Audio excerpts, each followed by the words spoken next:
नमस्कार। सुराकी खबर.com मा यहाँलाई हार्दिक स्वागत छ। म कृष्ण पौडेल। सालमनी देवी हाइड्रो पावर लिमिटेडले सर्वसाधारण तथा आयोजना प्रभावितका लागि साधारण सेयर निष्कासन गर्ने तयारी थालेको छ।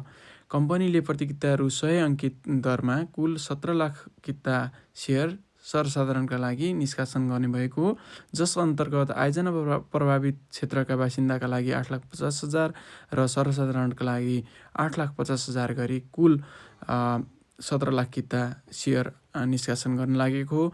आइपिओ निष्कासन तथा बिक्री प्रबन्धकका लागि लक्ष्मी सनराइज क्यापिटललाई कम्पनीले नियुक्ति गरेको छ।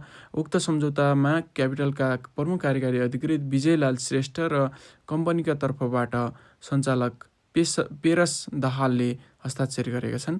डोटी जिल्लामा अवस्थित 3.33 मेगावाट क्षमताको कापडी गाड जलविद्युत आयोजना निर्माण सम्पन्न भई 2076 सालदेखि नै व्यापारिक उत्पादन गर्दै आएको कम्पनी हो।